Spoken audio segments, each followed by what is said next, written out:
The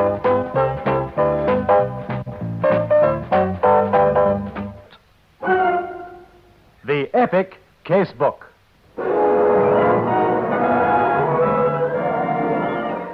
In which Inspector Carr investigates.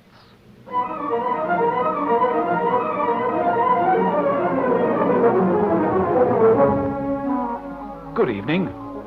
I don't think that there has ever been a newspaper account of a murder trial that has haunted me for so long as the recent case of a young South African girl who was thrown overboard from a British merchant vessel, and of the young merchant seaman named Stephen Marley, who was charged and convicted. The trial was given full coverage by the South African press, and rightly so, not because of the victim's nationality, but because the whole dreadful story contained circumstances almost beyond belief. Obviously, I don't propose to dwell on the sensational and garish evidence which came out at the trial, but one cannot help wondering as to how these two girls, for if you've read the account of the trial, you will know there was another stowaway on board, how they came to choose the sort of life they were leading before they boarded the vessel. The judge commented on the fact that these two girls could stow away on a vessel with such ease, and understandably suggested that stricter precautions were necessary. Yet, keeping away unauthorized persons from a boat which is about to sail is not easy. I'm not claiming to be an authority on a ship and those that sail in her, but I did have to investigate very thoroughly the procedure and routine adopted when a ship leaves harbor. What's more, a stowaway figured prominently in my investigation. You see, the master of a vessel called the Dolphin was found murdered whilst the vessel was still on the high seas. She was sailing under a British flag, registered at Southampton. Let me tell you about it. I've called my story No Holds Barred.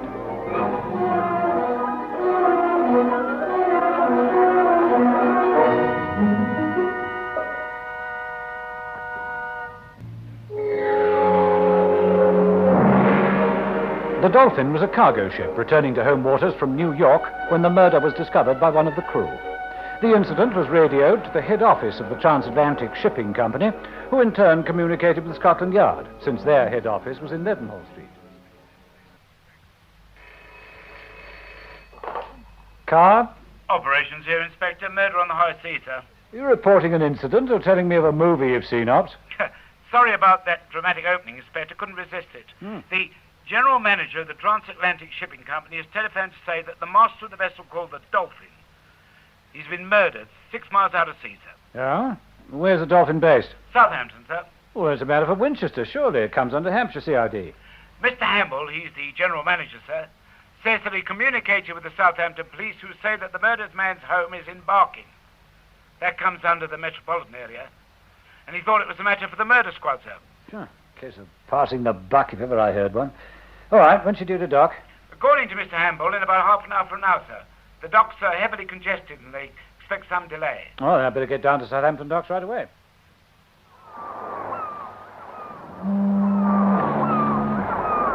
Are you the pilot ready to take me out to the Dolphin? That's right. If you're the man from Scotland Yard I've been told to look out for.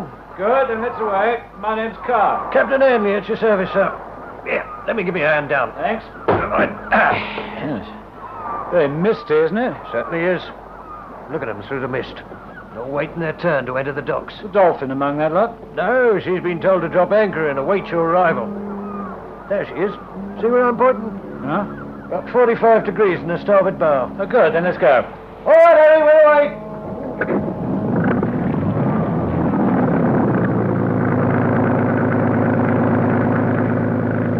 I don't know how you see in all this mist. Oh, well, this is nothing.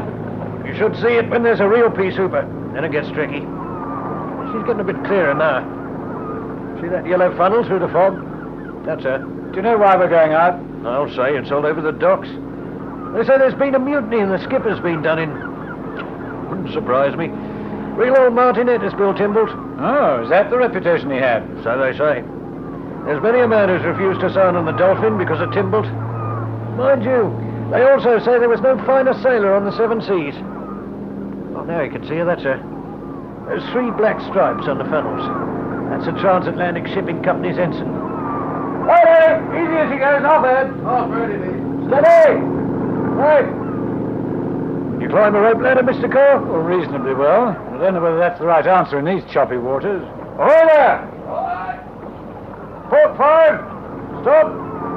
Stand by to take a line aboard!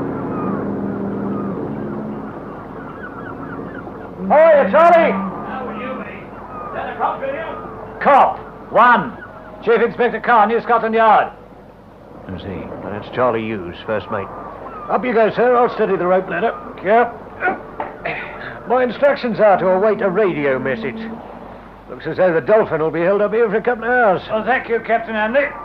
I'll send the message through as soon as I'm ready to return. Course off!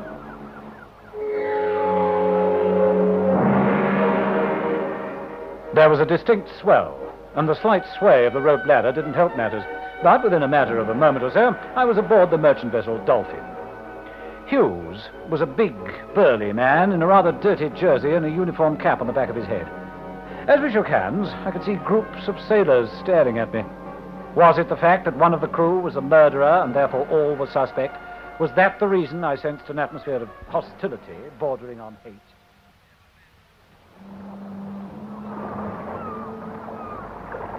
I wish I was welcoming you aboard under more pleasant circumstances, Chief Inspector. All right, what are you all staring at? Haven't been paid off yet. Get back to your duties. Right, lot of lazy swine. You there! Tell Sparks the radio the Chief Inspector Car's aboard. He's got to tell the Southampton police. Aye, sir. The skipper's lying over there. Covered him with a tarpaulin. There's somebody else aboard you'll want to question. I don't understand that cryptic remark, Mr. Hughes. I'll need to question everyone. There'll be one more than you bargained for. Stowaway. How they managed to smuggle her aboard. Do you mean there's a girl aboard this vessel? Girl? More like a grandmother. She's mixed up in this somewhere or another. You mark my words. Things weren't like this in my day. Here, I'll take you to see the skipper. All right. He's over there, bottom of the ladder. He's by the forward well deck. Anybody guarding the body? Aye, able seaman Drake. All right, Drake, back to your quarters. Well, this is the skipper. I decided not to move him until I got your instructions. Quite right. Let's take a look. Oh. Coshed, eh? Whoever cracked that skull must have used a lot of force. Should look around for a murder weapon. Not that anyone's likely to leave it about when it'd be a simple matter to throw it overboard. All right, Mr. Hughes, let's start from the beginning. When and how did it happen? Just about halfway through the middle watch, I decided to go on deck. Middle watch. Yeah, about 2 o'clock in the morning. Okay, go on. When I saw someone in oilskins running away. I didn't know why he was running or who it was. I come here to investigate. I saw the skipper. He'd obviously just been attacked. That crack on the skull must have killed him instantly. I shouted to the lookout to raise the alarm. All hands on deck! All hands on deck! Come on now! Someone's scuppered the skipper. He's dead. Look at him lying there. Great suffering catfish! Now I know the skipper got his number because of the stowaway. It's murder now, and if you won't talk, she will. You, George Ramsey. Where have you been for the last half hour? On me bunk where I should still be. I've told you before I know nothing about that woman, and I'll tell you again. You address me respectfully. I'm in charge of this vessel now. If you don't watch your step, I'll have you in irons. Of course, no one admitted to cracking the skipper's head wide open. Now, the stowaway. Where is she? The skipper gave instructions for her to be kept locked up in the Sparks' cabin. He's bunked in with the chief engineer. Is she American? No. We searched her handbag. She's got a British passport. You want me to take you to her? Yes, please. Yeah, I unlocked the cabin this morning. There's no point. There's nowhere she can go. I just told her to stay put. What's all this talk of mutiny? The old man threatened that everyone would lose their seaman's ticket when he found out about that stowaway. We're on a straight run from New York. She must have been smuggled aboard then. She's in here. Don't you knock when you enter a lady's apartment. I understand that you're an unauthorized passenger on this vessel, that you left New York without going through customs and immigration. What's that got to do with the price of eggs? I'm a British subject, and I've got a British passport. Well, never mind that now. How'd you get aboard this vessel? I just waited until no one was looking. Then I just ran up the gangway and hid. She's lying. Somebody must have brought her food. Was this cabin locked all last night? Locked. The rotten swines kept me in here like a caged animal. Yes, it was Well, locked. who locked this woman in? Who I got the did. keys? On instruction on the skipper. I come and unlocked the cabin door. And about time, too. Where was this woman hiding when she was discovered? She was in the hold. We ran into some bad weather. The skipper was told that some of the cargo had shifted because of a bad list to port. It's one of the worst squalls I've experienced for years. Yeah, go on, George. Secure those cracks over there. If that stuff breaks away, we've had it. Well, what's that doing over there? That looks rather dicey. You don't think we ought to latch? Blimey. How'd you get in here? Hey, we've got a stowaway, Miss Hughes. What are you doing in here, Ma? Oh, leave me alone. Just leave me to die. Poor old girl. You'll be all right, Ma. The worst of the squall's over. You'll feel better once you get up on deck. Better? Wait until the skipper hears of this. How did you get aboard? Don't question her now. She needs a doctor. She's going to be a bit pushed. You ain't got no ship surgeon. Water. I need some water. You were in a bad way, weren't you? Bad way? I thought I was never going to get out of the hold alive. What happened? Were you taken to the captain of this vessel? I wasn't taken to him. I was dragged. The way he carried on, you'd have thought I was trying to blow up his wretched boat. When did all this take place? Night before last. So, you've been aboard the Dolphin ever since she left New York Harbor? Well, I wasn't dropped onto the ship by parachute. I don't think there's any need to be funny, madam. The captain of the Dolphin has been murdered, and you are implicated.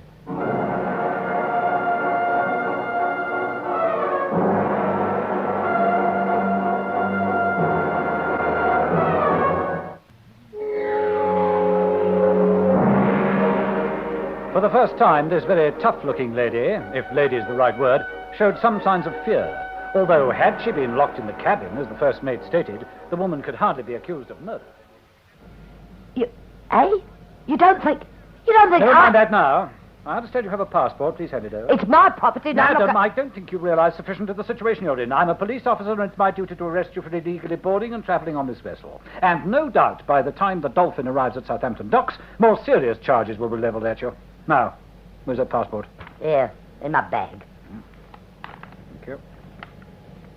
Ah, I see that your name's Sadie Bowden, that you're a widow, that you're born in London. How long were you in the United States? 5 years. I went out to join my sister. Then I decided to come back to Britain. Look, all right, so I tried to get a free trip back to Southampton. Is that so terrible? I'm taking possession of your Give it back to me. You can't do that. Dear me, you seem to have a considerable amount of dollars for a woman who needs to hide in a ship's hold. As I say, you can consider yourself under arrest. You mean I'm not going to get locked up in here? There's no point, unless you're the suicidal type, and I don't think you are. Where's the wireless cabin, Mr. Hughes? Which of these messages would you like me to send first? This one, to New York, and then get through to Southampton CID and give them this message. Right, sir. Before you start sending these messages, Sparks, there was a rumor in the docks that some kind of mutiny was taking place aboard this ship. Now, you're the only one who could have started that rumor. Unless somebody else has the use of your wireless cabin. I'm sorry about that, sir. I'm in hourly contact with our Southampton office. Once we're in the 3-mile limit. Yeah? I reported the stowaway, and as Fred Challen was receiving the message, I jokingly said that the ship's crew were mutinous because the skipper was locking this beautiful girl in the cabin and having her all to himself. Have you seen the stowaway? No, sir. But 3 of the crew digged. I understand she's no chicken, but something of a hellcat in spite of her age. So there's no question of any of the crew being mutinous? Well, I wouldn't say so, sir. Naturally, some of them resented being accused of helping her to stow away in the hold. What chance would she have had of getting ashore if she hadn't been discovered? Oh, not very difficult. It was 1,000,000 to 1 for the cargo to have shifted as it did. The crew would have been signed off, the immigration and customs would come aboard. Well, they wouldn't have started unloading for at least 24 hours. Whoever was helping her would wrap a great sou'wester around her, and what with all the mist and the fog, well, she'd have got ashore all right. You talk as though this sort of thing's been done before. Of course it has. Well, I don't say it's done often, but you go and mix with the ship's crews along the dockside pubs. You'll hear some stories and make your hair stand on end. Well, if you excuse the expression, sir. All right, Sparks. Send off those messages as soon as you can. Right away, sir. Oh, and let me know as soon as you get a reply from New York. Right, sir. Oh, excuse me, sir. There's a message coming through. Ah, there you are, Mr. Gar. I've arranged for you to use the captain's cabin. Good. I want to question every single member of the crew. Very good. Have your ship's plan, you know, where the sleeping quarters are, galleys on? Aye. Yeah, in fact, you'll find it on the wall of the cabin. It's a chart of the Dolphin. Good. A message for you, Mr. Mate. Harbour Master says that we can get ready to weigh anchor. We can expect the signal to proceed in about a matter of minutes. Right, Sparks. I take it the tugs are standing by. Yes, Mr. Mate. Well, if you'll kindly show me to the captain's cabin. My aim was to question every member of the crew, particularly as to where they were and what they were doing at the time when the captain was murdered. But in so doing, I hoped to find out which of the crew conspired to get the woman into the hold. I was fast asleep on my bunk, to be sure. There was 4 of us in that cabin. Myself, Taffy Evans, Monty Fisher, and Harry Fraser. Were you dressed for any emergency? Dressed? If you mean was we wearing pyjamas? Oh, no.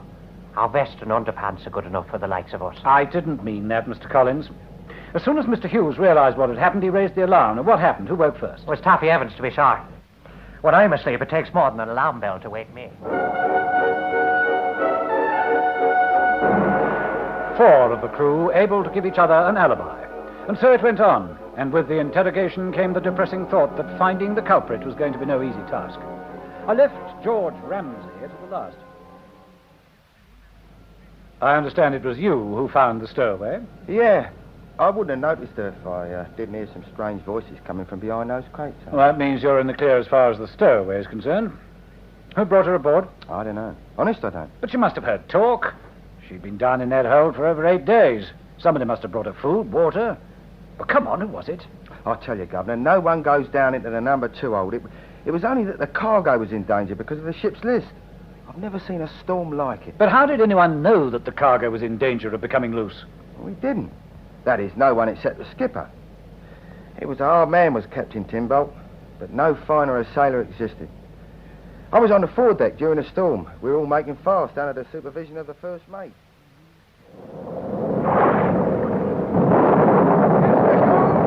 Captain, she's rolling heavy, Mr. Hughes.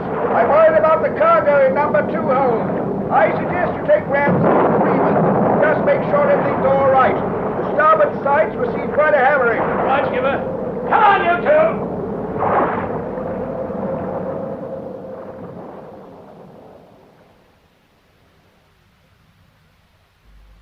I see. You say you respected your skipper. Well, who hated him? Who hated him so much as to kill him? No one. I don't believe it.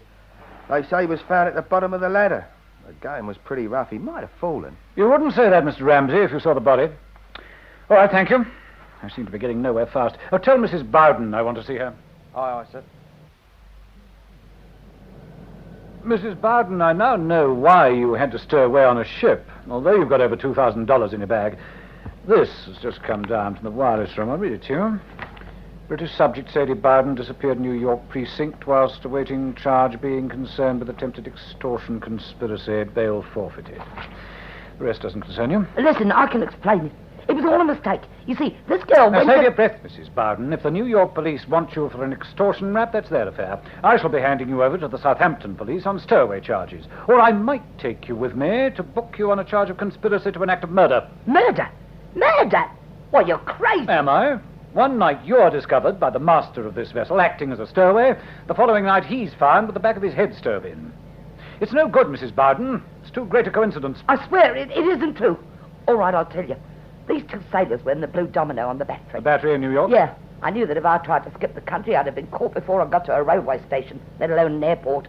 I was on bail, on condition that I didn't leave Brooklyn. So I got 2 of my girls to chat these sailors up.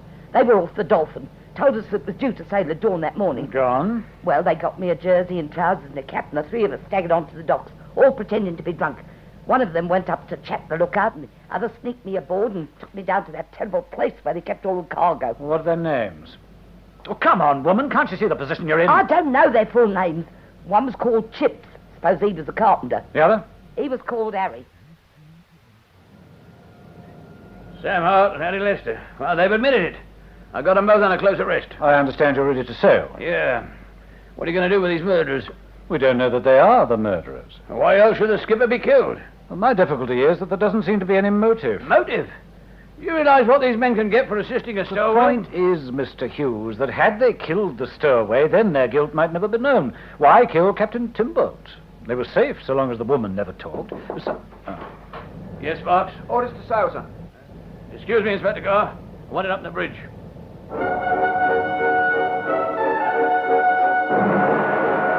And so the merchant vessel Dolphin sailed into Southampton Harbour and was then guided by 2 sturdy tugs into the docks.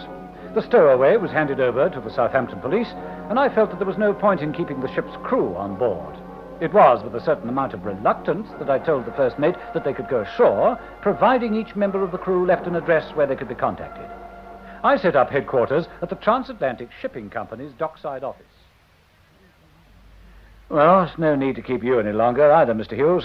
I understand the Barking police are breaking the sad news to Mrs. Timbolt. And they should have done what I suggested. Buried him at sea. That's what he would have wanted. Possibly, but that would be impossible. At this very moment, the senior police surgeon at Southampton is examining the body.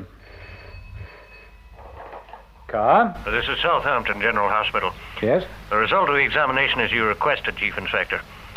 Estimated time of death between 8 and 10 p.m. Repeat that. Between 8 and 10 p.m. Thank you.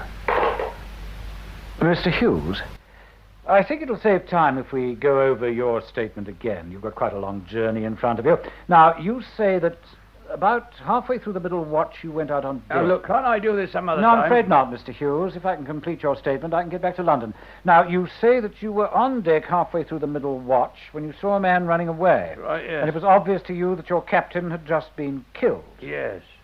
Impossible. We've just heard that Captain Timbolt met his death between 8 and 10 o'clock that night. Where were you between 8 and 10? What's all this about? I've been asking the wrong sort of questions, that's what. You saw someone running away. What was he dressed in? Like any sailor. His jersey, his cap. I told him it was too dark to see. I'm arresting you, Mr. Hughes, for the murder of Captain William Timbolt, and I must warn you.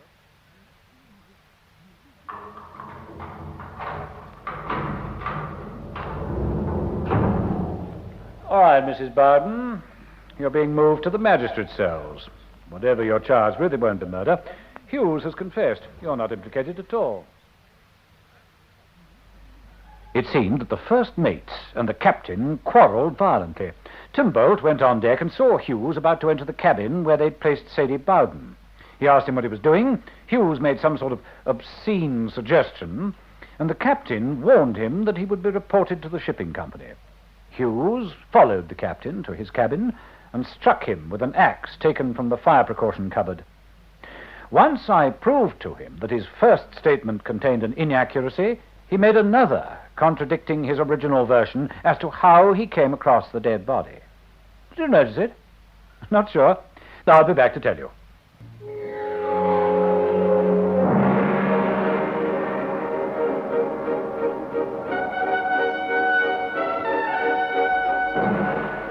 Well, we know that Hughes lied when he said that he saw the killer run away at 2 a.m., since Timbolt was murdered some hours earlier. But where did his second statement disagree with his first? Simply this. Originally, Hughes said, I saw someone in oilskins running away. But when we were on land, he said, oh, what was he dressed in? Like any sailor. Jersey, cap. Of course, his statement about quarrelling over Sadie Bowden was nonsense. He knew that with Timbolt out of the way, he'd at last realize his dream and be able to use his master's ticket. He saw the stowaway as an opportunity to cast suspicion on everyone aboard the Dolphin except himself. He proved to be wrong. Good night.